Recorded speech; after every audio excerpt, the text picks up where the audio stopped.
आज की मूवी आती है। आफ्टर ये मूवी एक नॉवेल पर बेस्ड है और इसका सेकंड पार्ट भी अब आ चुका है और जब ये अवेलेबल होगा तब हम इसे भी करेंगे। तो चलिए इस मूवी को एक्सप्लेन करना स्टार्ट। टेसा ये हमें सुना रही है। टेसा हमसे कहती है कि जब मैं हार्डिन से मिली तब से मेरी पूरी लाइफ चेंज हो गई। इसके बाद हम देखते हैं कि टेसा का हाई स्कूल खत्म हो चुका है। कॉलेज के लिए वो अलग शहर जाना चाहती है। उसकी मदर उसके लिए बहुत ही वरीड है, पर फिर भी अपनी मदर को उसने मना ही लिया है। टेसा का एक बॉयफ्रेंड भी होता है। टेसा को उसके नए कॉलेज छोड़ने के लिए उसकी मदर और उसका बॉयफ्रेंड ये दोनों फिर जाते हैं।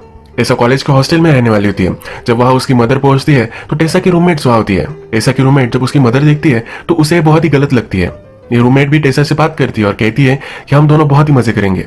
विदाउट आईडी उसे क्लब में भी वो लेकर जा सकती है। मदर को बहुत ही बैड इन्फ्लुएंस लगता है। वो डायरेक्टली टेसा को बाहर बुलाती है। मदर कहती है कि तुम यहाँ नहीं रह सकती, हम रूम चेंज करवा लेंगे। टेसा कहती है कि प्लीज ऐसा कुछ भी मत करो, तुम मुझ पर बिलीव करो, मैं कभी भी कुछ भी गलत चीजें नहीं करने वाली। मदर टेसा को कहती है कि सिर्फ तुम्हारा स्टडी इंपॉर्टेंट है, इसी पर तुम्हें फोकस करना है। टेसा भी हाँ कहती है और उसके बाद उसकी मदर चली जाती है। टेसा का बॉयफ्रेंड भी डर रहा होता है क्योंकि अब वो एक दूसरे से मिल नहीं पाएंगे तो उनकी रिलेशनशिप का क्या होगा। टेसा फिर से अपने रूम में आती है। उसकी रूममेट उससे पूछती है क्या कहीं बाहर चलना है, पर टेसा अब मना कर देती है। टेसा ने अपने साथ बहुत सारे बुक्स वगैरह लाए हैं। उसकी फ्रेंड कहती है कि इतने बुक्स कौन लाता है। टेसा बोलती है कि मैं बुकिश हूँ, मैं हमेशा बुक पढ़ना मुझे अच्छा लगता है। नेक्स्ट डे फिर टेसा अपने क्लास में जाती है। वहाँ उसका एक फ्रेंड बनता है जिसका नाम होता है लैंडन। टेसा इकोनॉमिक्स के क्लास में उसे जाने के लिए कहती है, पर हार्डिन जो है उसके रूममेट का फ्रेंड है। टेसा को पहले लगता है कि उसके रूममेट का ही बॉयफ्रेंड होगा, पर उसकी रूममेट कहती है कि हम दोनों सिर्फ फ्रेंड्स हैं। आज हार्डिन और टेसा के रूममेट ये दोनों पार्टी में जाने वाले हैं। टेसा पार्टी में जाने के लिए मना करती है, पर हार्डिन भी कहता है कि तुम्हें देखकर मैं पार्टी में तुम्हें इमेजिन भी नहीं कर सकता। टेसा एक बुक पढ़ रही होती है। हार्लिंग इसका स्पॉइलर देखकर वहां से चला जाता है। टेसा बहुत सारा स्टडी करती है। हमेशा उसके फ्रेंड्स को पार्टी में जाते हुए मजे करते हुए दिखती है। एक दिन उसकी फ्रेंड उसके पास आती है और कहती है कि आज पार्टी है, मेरे साथ तुम चलो। टेसा भी इस बार रेजिस्ट नहीं कर पाती और पार्टी में चलने के लिए रेडी हो जाती है। इस पार्टी में हमें हार्डिन भी आया हुआ है दिखता है। टेसा अपने फ्रेंड के साथ हार्डिन के पास बैठती है। सब ड्रिंक कर रहे होते हैं पर टेसा ड्रिंक नहीं करती। फिर भी उसके फ्रेंड उसे एक छोटा सा पेक बनाकर दे देते हैं। इसके बाद ये गेम खेलने लग जाते हैं। ये जो गेम है ये ट्रूथ एंड डेयर का गेम है। टेसा का चांस आता है तो टेसा ट्रूथ चूज करती है। एक लड़की उससे पूछती है कि ऐसा एक वियर्ड प्लेस बताओ जहां पर तुम इंटीमेट हो चुकी होगी। टेसा अनकंफर्टेबल हो जाती है। सबको पता चल जाता है कि टेसा अब तक किसी के साथ भी इंटीमेट नहीं हुई है। इसके बाद वो टेसा को डेयर देते हैं। टेसा को कहते हैं कि वो हार्डिन को उसे किस करना पड़ेगा। हार्डिन उसके पास जाता है पर टेसा कहती है कि ये स्टूपिड गेम मैं नहीं खेलने वाली। ये कहकर वो बाहर निकल जाती है। उसे फिर उसका बॉयफ्रेंड का कॉल आता है। आज उसके बॉयफ्रेंड से वो बात करने वाली थी, पर वो इस पार्टी में आई है, इसी वजह से वो बात नहीं कर पाई। उसके बॉयफ्रेंड को पार्टी का आवाज आता है। वो समझ जाता है। उसे पूछता है क्या तुमने ड्रिंक की है। टेसा भी सब कुछ सच सच बता देती है। उसका बॉयफ्रेंड इस पर नाराज हो जाता है और इसके बाद इन दोनों का झगड़ा हो जाता है। टेसा फिर इस पार्टी में शांति ढूंढने के लिए ऊपर के कमरे में आ जाती है। इस कमरे में बहुत सारी बुक्स है। उसकी जिस तरह से बुक्स में चॉइस है तो जो भी इस रूम में रह रहा है उसकी भी सेम ही चॉइस है। यहाँ पर फिर हार्डिन आ जाता है। हार्डिन कहता है कि मेरे रूम में तुम क्या कर रही हो। जो बुक्स टेसा के हाथ में होती है उसका एक पैसेज उसे सुनाता है। टेसा उससे पूछती है कि क्या तुम ड्रंक हो। हार्डिन कहता है कि मैं भी तुम्हारी तरह ड्रिंक नहीं करता। हार्डिन उसके बहुत ही करीब आ जाता है। टेसा पूछती है कि क्या तुम अभी भी गेम ही खेल रहे हो। हार्डिन कहता है कि अभी भी तुमने डेयर कंप्लीट नहीं किया है। एक दूसरे के पास आकर एक दूसरे को किस करने वाले होते हैं। तभी टेसा कहती कि ये गलत है और वहां से चली जाती है। टेसा एक्चुअल में हार्डिन से बहुत ही अट्रैक्टेड होती है। नेक्स्ट दिन लिटरेचर की क्लास में हार्डिन और टेसा ये दोनों होते हैं। इस क्लास में एक बुक पर डिस्कशन होती है जिसका नाम होता है प्राइड एंड प्रेजुडिस। ये भी एक रोमांटिक नॉवेल था। इस बुक के बारे में डिस्कशन स्टार्ट होती है तो हार्डिन से पूछा जाता है। हार्डिन की बातों से हमें यहाँ पता चलता है कि वो प्यार पर बिलीव नहीं करता, पर टेसा की बिलीव्स जरा अलग है। इन दोनों की व्यू पॉइंट्स में यहाँ जरा कंफ्लिक्ट हो जाती है। टेसा हार्डिन से बहुत ही चिढ़ जाती है। अपने फ्रेंड लैंडन के साथ ये बाहर निकलती है। ये उसे कहती है कि कैसा लड़का है, ऐसे कौन बात करता है। लैंडन और हार्डिन एक्चुअल में रिलेटेड है। हार्डिन के फादर और लैंडन की मदर इन दोनों में अब शादी होने वाली है। इसके बाद ये स्टेप ब्रदर्स बन सकते हैं। यहाँ हमें पता चलता है कि हार्डिन चांसलर का बेटा है। नेक्स्ट सीन में हम देखते हैं कि टेसा अपने फ्रेंड के साथ बाहर आई हुई होती है। उसकी फ्रेंड एक टैटू बनवा रही है।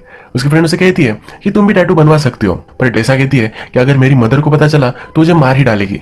उसकी मदर हमेशा से उसकी लाइफ प्लान करती आई है। उसका जो बॉयफ्रेंड है ये उसकी मदर ने ही चूज किया है। टेसा इससे फ्रस्ट्रेटेड है पर वो अपनी मदर की सब बातें मानती है। नेक्स्ट डे हम देखते हैं कि टेसा जब कैफे में होती है तो उसे हार्डिन फिर से मिलता है। वो टेसा से कहता है कि मैं तुम्हारे रूममेट का फ्रेंड हूँ, हम कभी ना कभी तो मिलने वाले ही है, तो तुम मुझे इग्नोर नहीं कर सकती। वो उसका फ्रेंड बनना चाहता है। वो टेसा से कहता है कि चलो मैं तुम्हें एक प्लेस दिखाना चाहता हूँ।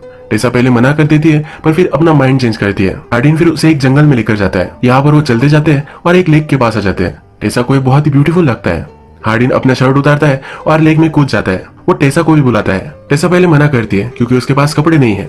हार्डिन कहता है कि तुम मेरा शर्ट पहन सकती हो। पानी में आकर टेसा हार्डिन से पूछती है कि तुम इस वर्ल्ड में किससे सबसे ज्यादा प्यार करते हो। हार्डिन कहता है कि आंसर तो इजी है, मैं सबसे ज्यादा अपने आप से ही प्यार करता हूँ। हार्डिन टेसा से पूछता है कि तुम्हारे बॉयफ्रेंड का नाम क्या है। टेसा कहती है कि उसका नाम नोआ है। वो हाई स्कूल में है। हार्डिन पूछता है कि तुम्हें पाने के लिए उसने ऐसा क्या किया। टेसा कहती है कि वो बहुत ही नाइस है। हार्डिन कहता है कि नाइस का ही दूसरा मीनिंग बोरिंग है।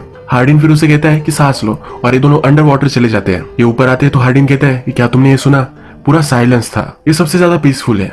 ये दोनों फिर एक दूसरे के करीब आ जाते हैं। टेसा फिर कहती है कि तुमने तो कहा था कि हम दोनों सिर्फ फ्रेंड्स रहेंगे।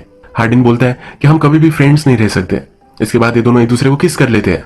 ये पूल से बाहर आते हैं और हार्डिन टेसा को टच करने लग जाता है। कुछ ही सेकंड्स में उसे टच करना वो बंद कर देता है। टेसा उससे पूछती है कि तुम स्टॉप क्यों हो गए। हार्डिन कहता है कि हमारे पास बहुत टाइम है। इस रिलेशनशिप को वो स्लोली प्रोग्रेस करना चाहता है। इसके बाद ये दोनों रेस्टोरेंट में आ जाते हैं, एक दूसरे से बहुत बातें करते हैं। टेसा उससे पूछती है कि तुम लव पर बिलीव क्यों नहीं करते। हार्डिन कहता है कि ऑफकोर्स मैं करता हूँ।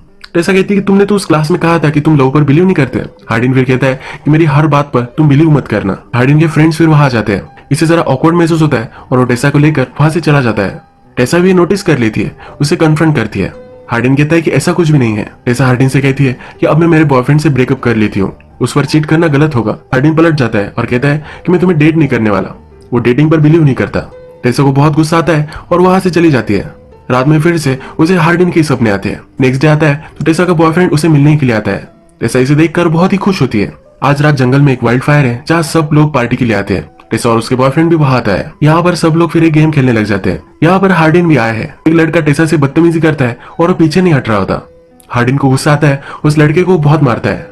रात में हम देखते हैं कि टेसा का बॉयफ्रेंड आज रात उसके साथ ही रुकता है। बॉयफ्रेंड सो जाता है, तभी टेसा को उसके फ्रेंड लैंडन का मैसेज आता है। हमें पता है कि लैंडन और हार्डिन एक ही घर में रहते हैं। आज हार्डिन और उसके फादर का बहुत बड़ा झगड़ा हुआ है। हार्डिन बहुत ही हर्ट है, इसलिए लैंडन टेसा को उसके पास बुलाता है। लैंडन टेसा को सब कुछ सिचुएशन बताता है। जब हार्डिन और उसके फादर की फाइट हुई थी तो टेसा का नाम भी आ चुका था। हार्डिन और टेसा के बीच में जो सब हुआ था, इसी वजह से हार्डिन जरा अपसेट है। टेसा फिर हार्डिन के पास आती है।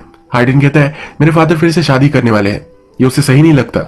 उसकी मदर लंदन में है और उसकी फाइनेंशियल सिचुएशन बहुत ही खराब है, और फिर भी उसके फादर किस तरह से जी सकते हैं। आज हार्डिन ने बहुत सारी दारू भी पी होती है। हार्डिन गुस्से में दारू की बोतल तोड़ देता है।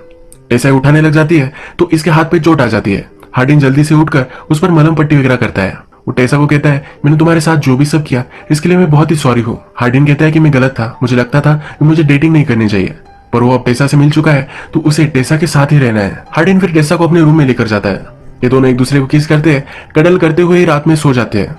सुबह जब टेसा उठती है तो उसके बॉयफ्रेंड के उसे बहुत सारे कॉल आए हुए होते हैं। टेसा जल्दी से अपने बॉयफ्रेंड के पास पहुंचती है तो उसका बॉयफ्रेंड उसे पूछता है कि अचानक से रात में तुम कहाँ चली गई थी। टेसा कहती है कि मेरे एक फ्रेंड को हेल्प की जरूरत थी। उसका बॉयफ्रेंड उसे पूछता है ऐसा कौन सा फ्रेंड था। इन दोनों में बातें हो रही होती है, तभी हार्डिन वहां आ जाता है। टेसा का बॉयफ्रेंड सब कुछ समझ गया है, वो गुस्सा होकर वहां से चला जाता है। टेसा का ये बॉयफ्रेंड उसका बेस्ट फ्रेंड भी है। वो बचपन से लेकर आज तक एक दूसरे के अच्छे फ्रेंड्स रहे हैं। उसका अपने बॉयफ्रेंड से ब्रेकअप होता है तो उसे बहुत ही बुरा लगता है। एक दो दिन वो किसी से भी बात नहीं करती। इसके बाद हम देखते हैं कि टेसा हार्डिन से मिलने के लिए आती है। ये दोनों रूफटॉप पर बात करते हैं। टेसा हार्डिन से कहती है कि वो मेरा बहुत ही अच्छा फ्रेंड था, पर तुम उससे बहुत ही ज्यादा हो। तुम मेरी लाइफ का एक बड़ा पार्ट बन चुके हो। ये दोनों एक दूसरे के साथ हैंग आउट करने लग जाते हैं, अलग अलग जगह जाते हैं। एक दिन जब ये लाइब्रेरी में होते हैं तो लाइब्रेरी क्लोज होने के बाद भी यही वो छुप जाते हैं। हार्डिन टेसा को एक रोमांटिक बुक पढ़कर सुनाता है। इनकी रिलेशनशिप बहुत ही अच्छे से चल रही होती है। एक दिन टेसा और हार्डिन टेसा के रूम में मेकआउट कर रहे होते हैं, तभी टेसा की मदर वहां जाती है। टेसा की मदर टेसा से बहुत नाराज है। उसे कहती है कि तुम्हें पढ़ाई करने के लिए यहाँ भेजा था, तुम ये सब क्या कर रही हो।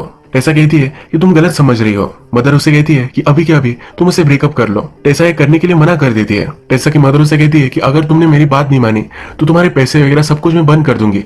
पर टेसा अभी भी ये मानने के लिए रेडी नहीं है। नेक्स्ट डे टेसा हार्डिन को एक जगह पर लेकर आता है। उसे कहता है कि मेरे फादर की फ्रेंड की जगह है। उसके फादर की फ्रेंड एक आर्टिस्ट है और वो अलग कंट्री में रह रही है। उसका एक घर है पर कभी वो इसे विजिट नहीं करती। हार्डिन टेसा को कहता है कि हम दोनों यहाँ रह सकते हैं। टेसा इसे लेकर सरप्राइज्ड होती है। हार्डिन कहता है कि मैंने सुना था कि तुम्हारी मदर तुम्हें सपोर्ट नहीं करने वाली, इसी वजह से ये मैं अब रेंट करने वाला हूँ। हार्डिन अच्छे से इसके लिए कमिट कर रहा है। सभी बहुत ही खुश होती है। एज अ हैप्पी कपल एक दूसरे को रोमांटिक स्टोरीज पढ़कर सुनाते हैं। सनसेट देखते हैं, अलग